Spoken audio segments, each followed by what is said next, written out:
Hello, my name's Gloria and I'm 45 years old.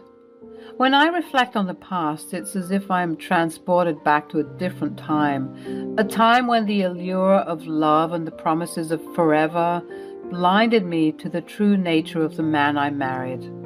Gloria, that was me, a young woman of 20, swept up in a whirlwind romance with Terence.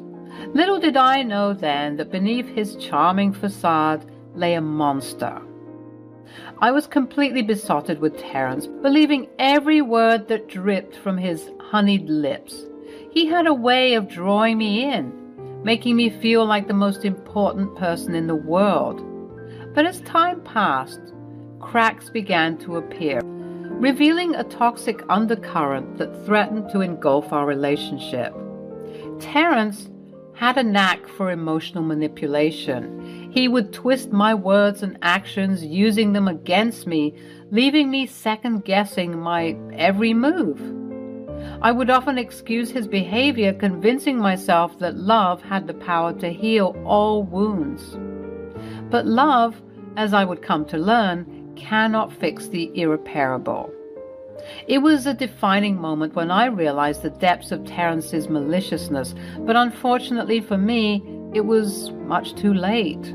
He orchestrated a cunning plan to deceive me and wrongfully secure his name on the title deed of my beloved house.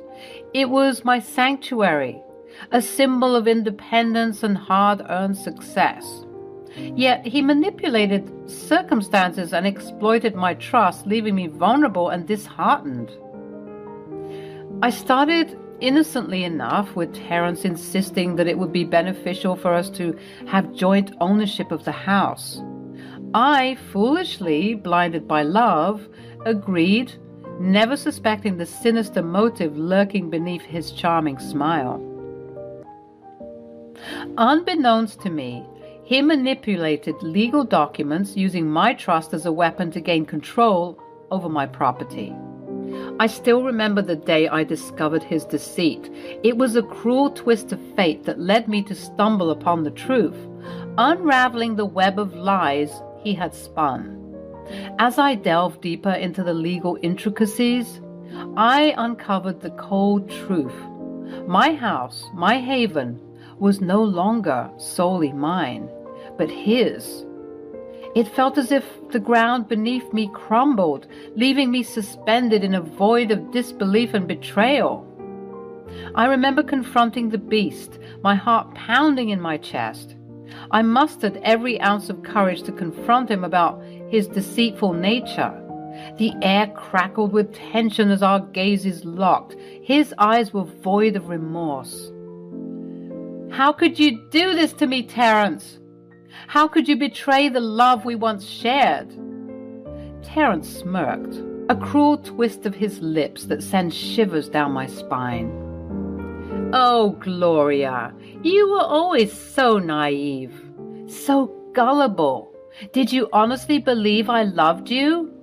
You were nothing more than a toy to me, a plaything to amuse myself with." His words cut through me like a blade, leaving me stunned and wounded. The depth of his callousness was unfathomable. "How dare you say that? I devoted myself to you, supported you through thick and thin, and this is how you repay me?" Terence's smirk widened. His eyes glinted with a sick satisfaction. "You were just a means to an end, Gloria. A stepping stone on my path to personal gain. And stealing this house from you? It was just a small taste of the power I could truly wield over you." His words hung in the air, dripping with arrogance and contempt. I struggled to contain the surge of anger welling up within me. The revelation shook me to the core. How could I have been so blind? How could I have allowed myself to be ensnared in this tangled web of deception? In the wake of Terence's cruel confession, my heart shattered into even smaller fragments. As if his betrayal wasn't enough, he added insult to injury by declaring that he wanted a divorce. The very foundation of my world crumbled beneath my feet, and I struggled to catch my breath amidst the devastation. Stupidly, though, I began to beg for him. "Terence, please, we can work through this. Let's fix whatever is wrong between us. I still love you despite everything. We can't get divorced." My voice quivered with desperation, my mind clouded by the manipulation and hypnotic hold he still had on me. I couldn't fathom a life without him, despite the toxic web he had woven around us. Terence, however, remained resolute, his eyes devoid of any compassion. "Enough, Gloria. I've grown tired of this game. You mean nothing to me now. It's time for you to face the consequences of your naivety and foolishness." His callous dismissal crushed my spirit further, leaving me utterly devastated. The man I had once believed to be my partner, my confidant, was now nothing more than a heartless stranger. But we vowed to be there for each other, for better or for worse. How can you abandon me like this? Listen to what I'm saying. I'm trying to fix this even though you've broken my heart. Terence's face contorted into a mocking sneer, his words laced with disdain. "Vows mean nothing to me, Gloria. I used you, played with your emotions, and now I'm done. You were just a pawn in my game. Get that through your head and stop embarrassing yourself." The realization hit me like a tidal wave, stripping away the last remnants of denial. I had been blind to the true nature of the man I had loved, a mere puppet in his calculated scheme. After the divorce was finalized, my journey toward healing began. The wounds inflicted by Terence's manipulation and abuse ran deep, and it took an extensive period for me to regain my sense of self and rebuild the shattered pieces of my life. I sought solace in therapy, where I confronted the trauma I had endured and gradually reclaimed my inner strength. One battle remained unresolved, as you might have been wondering, the fight for my stolen house. The very thought of facing Terence in court sends shivers down my spine. Resurrecting the fear that had plagued me for so long, I was completely petrified. You might judge me, but I simply couldn't fight him for it, even though that house had my blood, sweat, and tears. I thought it was much better for me to rent a crappy apartment than endure facing that man again and again to reclaim my house. That's how traumatized I was. 13 long years had passed since the day Terence deceitfully acquired the title deed to my cherished home. During that time, I had managed to rebuild my life, creating a new haven for myself filled with love, positivity, and a sense of security. The scars of my past remained, etched into my soul, of course, but I had become somewhat resilient, determined not to let the shadows of my past dictate my future. Then, one fateful day, an unexpected message appeared on my phone screen from Facebook, a name that triggered a mix of emotions. Carl, my ex-father-in-law. It had been years since we had any contact, and I wondered what could have compelled him to reach out to me now. Curiosity mingled with apprehension as I opened the message, unsure of what awaited me within its contents. The words that unfolded before my eyes carried a mix of regret and sincerity. Gloria, I hope this message finds you well. I have carried the burden of guilt for far too long, knowing the role I played in the injustice inflicted upon you. I'm so sorry. I didn't believe you before, but Terence's character has proven to me that you were indeed telling the truth this whole time. It was him who was abusive and manipulative, not you.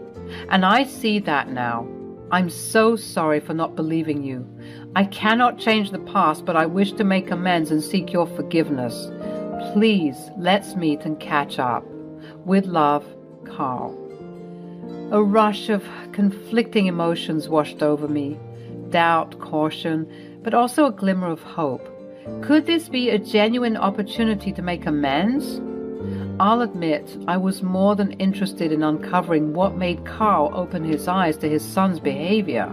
After much contemplation, I decided to meet with Carl, armed with both skepticism and unwavering determination. We arranged to meet in a public place, ensuring my safety and minimizing the risk of falling into a trap set by my abusive ex-husband. As I sat across from Carl, the years etched on his face served as a reminder of the time that had passed. He spoke with a voice laden with remorse and regret. "Gloria, I'm truly sorry for the pain you endured, and for my role in it. The truth is, I never wanted to see you hurt, but I was weak and allowed Terrence's influence to cloud my judgment. He manipulated the situation, exploiting my trust, convincing me that the divorce was all your fault. But after all these years, I couldn't help but think that he was the one who was at fault this whole time. I told you, I begged you to believe me, but you did nothing. Gloria, my dear, he's my son. I was inclined to believe whatever he told me over what you had to say, but I see how foolish I was to think that. What made you begin to believe me? What did Terrence do?" I guess I'll just lay it all out on the table, huh? As you can see, I'm no spring chicken. I'm dying, Gloria. It's my liver. The doctors say there's nothing they can do. Oh my goodness. Yes. I've been struggling with this for a long time. Once Terrence heard of my ailment, it was like he couldn't wait to plan my funeral. His behavior was increasingly odd, to the point where all he could talk about was the inheritance he was going to receive after my death. That's awful. How could he be so rude? After noting this, I started to think about you, and I started to wonder if you were the good guy after all. And surely enough, Terrence made me believe that he was a monster. He doesn't care about anyone at all, and he'll stomp on anyone who gets in his way. When I confronted him about my suspicions, when I told him that I was starting to believe you instead of him, he only confirmed my doubts when he would respond dismissively and arrogantly. I see that he was the true monster all along, and I'm so sorry I didn't pay attention to you during the divorce. I'm sorry I cut you out of my life without hearing you out properly. So this is your way of righting your wrongs? You don't want to end up in hell, so you're now all of a sudden growing a conscience. Gloria, I know that you probably won't forgive me. It's been far too long. I understand that. Even if you don't forgive me, I would love it if you'd be with me in the last moments of my life. Other than Terrence, I have no one else, and I would like to leave this world knowing that the last couple of moments I spent were with a genuine and kind soul. My heart wavered between forgiveness and the weight of betrayal. Could I trust this dying man's words? Was he sincere in his desire to rectify the past? I mean, being married to his son was traumatizing enough, and they say that the apple doesn't fall far from the tree. How was I to believe this man had good intentions if his son was so good at deceiving and manipulating people? I had to at least ponder on it, so I told him just that, and we subsequently parted ways. The news of Carl's terminal liver failure hit me with a mixture of sadness and conflicting emotions, I'll admit. I felt sorry for the man. Despite the pain he and his son had caused me, I couldn't help but feel a sense of compassion and empathy for his deteriorating health. The fragility of life had a way of putting things into perspective. Weeks passed, and the weight of Carl's request lingered in the back of my mind. The turmoil within me raged on, torn between the past and the present, between forgiveness and self-preservation. Then, one day, as I grappled with my decision, the ringing of the phone broke through the silence. It was Carl, his voice frail, yet filled with urgency. Gloria, I'm in the hospital. Time is slipping away, and I have but a few precious moments left. I need to see you. to apologize to you in person one last time before I leave this world. Please, I ask you to find it in your heart to come to the hospital." His words hung heavy in the air, intertwining with my inner struggles. I knew deep down that accepting his request could provide a form of closure, an opportunity to confront the demons of the past. With a hesitant yet determined voice, I agreed to visit him. As I stepped into the sterile, somber corridors of the hospital, my heart raced with anticipation and trepidation. It was a stark reminder of the fragility of life, the fleeting nature of our existence. Entering Carl's hospital room, I was met with the sight of a weakened man lying in bed that seemed too large compared to his wasted state. He definitely looked much worse than the last time I saw him. I couldn't help but sympathize. Tossing aside my reservations, I reached out to a man that was once a prominent father figure in my life. "Oh, Carl, I'm so sorry you're in this state. I should have put my pride to the side and called sooner. Had I known that things had gotten this bad, I would have been here sooner. I'm so sorry." "No, dear, don't be sorry for me. I lived a full life. I should be the one apologizing here for my stupid son's behavior. So, once again, Gloria, I am truly sorry that my son hurt you, and I'm also sorry for not believing you. Carl, thank you so much. You'll also have to forgive me once more for lying." "Lying?" "Yes, lying. I didn't only call you here to apologize." "Oh?" "Yes, I called you here to let you know that I wish to pass on my inheritance now." I was confused. Why on earth did he need me to be present for this? As he was about to explain, our conversation was abruptly interrupted by an unexpected intrusion. The atmosphere shifted as the door swung open, revealing Terence standing there, his eyes immediately locking with mine. Terence, unable to contain his rage, burst forth with a harsh tone, demanding to know what I was doing in Carl's hospital room. "What the hell are you doing here, Gloria?" Carl, weakened but resolute, spoke up, his voice trembling with indignation. "Terence, have you no decency? Gloria has every right to be here because I say so.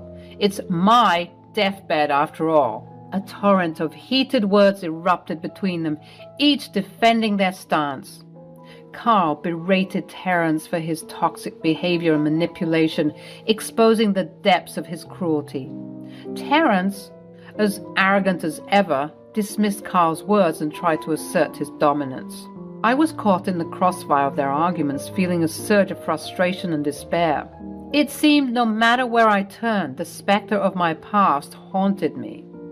Feeling overwhelmed, I rose from my seat, intending to leave the room and escape the growing turmoil, but Carl's voice halted my steps. "Gloria, please stay. Believe it or not, this inheritance issue concerns you. You have endured enough, and it's time for me to declare my true intentions and attempt reparations." Reluctantly, I resumed my seat, compelled by Carl's request, though Terence's presence filled me with unease. I knew that this moment had the potential to bring closure, address the past, and pave the way for a new chapter. With a deep breath, Carl began to lay out the details of his inheritance. As Carl's words settled in the air, a profound sense of astonishment washed over me. He revealed that the entirety of his inheritance, which amounted to a considerable fortune, amounting to almost 7 figures, was to be bestowed upon me. I sat there, dumbfounded, struggling to grasp the magnitude of what he was saying. Carl, his voice filled with a mixture of regret and determination, disclosed a secret he had meticulously guarded for years. He confessed to having amassed significant wealth, which he had deliberately kept hidden, intending to pass it on to his future grandchildren. However, the disillusion of my marriage to Terence had thwarted that plan, leaving a void where dreams of a flourishing family once thrived. The next natural beneficiary would have been Terence, Carl's son. But as the truth of Terence's true nature had been unveiled to Carl, he could not bear the thought of his hard-earned fortune falling into the hands of such a toxic individual. Instead, Carl had chosen to redirect his legacy, entrusting it solely to me. Terence, unable to contain his fury and sense of entitlement, erupted in a fit of rage. His voice reverberated through the hospital room as he vehemently proclaimed the injustice of it all, passionately asserting his claim to the fortune he believed should rightfully be his. "This is outrageous! All that money should be mine! I deserve it!" I remained calm, my gaze fixed on Carl, recognizing the weight of his decision. This inheritance was not just about financial gain. It was a testament to his belief in my truth, strength, and resilience. It was an acknowledgement of the pain and suffering I had endured and the steps I had taken to rebuild my life. Carl, his voice steady and resolute, responded to Terence's outburst with unwavering resolve. "Terence, you have shown time and again that you are not worthy of this inheritance. It was meant to be passed on to future generations, but your toxic behavior has forever severed that possibility. After all these years and analyzing your disgusting character, I believe in Gloria. She's proven herself to be a person of integrity and compassion, despite the hell you put her through. It is she who shall carry the torch of my legacy, and that is final. I just wanted you to both hear it from me." The room fell into an uneasy silence, the weight of Carl's words hanging in the air. The truth of his decision and the implications of it all settled upon us, each grappling with the significance in our way. For me, it was an unexpected turn of events, a validation of the strength I had found within myself. But more than that, it was a newfound sense of security, a chance to reclaim what was stolen from me and forge a brighter future. As for Terence, his screams of protest fell upon deaf ears. The world, in its relentless justice, refused to bow to his desires. The realization that his toxic actions had severed him from the very legacy he believed was his birthright seemed to dawn upon him, if only for a fleeting moment. Not long after this entire situation, Carl passed away. It was truly devastating, and I truly miss him every day. With Carl's passing, the final chapter of this tumultuous journey ended. True to his word, the entirety of the inheritance he had meticulously accumulated was rightfully bequeathed to me, as stated in his will. The legal battles that Terence waged in a futile attempt to claim what he believed were his share of the wealth proved fruitless. Carl's intentions were firmly set in stone, and his wishes were carried out faithfully. Aware of the lingering threat that Terence posed, I took proactive measures to ensure my safety and peace of mind. Extra security for myself was enlisted, providing a shield against any potential harm that he might attempt. I refused to let fear govern my life any longer. As the days turned into weeks and the weeks into months, the weight of the inheritance settled upon me, like a beacon of hope and newfound possibilities. Terence, in stark contrast, found himself grappling with the stark reality of his actions. The magnitude of what he had stolen from me paled in comparison to what I had ultimately won in the end. The knowledge that his manipulations and toxic behavior had led him down a path of isolation and despair slowly began to sink in. Meanwhile, I found solace in the newfound security and freedom that the inheritance bestowed upon me. With my sights set on a brighter future, I made plans to relocate, to embark on a new chapter of my life in a different state. The shadows of my past would no longer hold me captive, and the echoes of Terence's voice would fade into distant memory. As I sit here, reflecting upon the trials and tribulations I have endured, a sense of profound gratitude washes over me. The wealth I have inherited is not just a means to an end, but a catalyst for transformation, a stepping stone towards realizing my dreams and ambitions. I am no longer defined by the scars of my past, but empowered by the strength I discovered within myself. The woman who hastily married Terence, blinded by love and naivety, has evolved into a force to be reckoned with. A woman who has risen from the ashes, unyielding in her pursuit of happiness and fulfillment.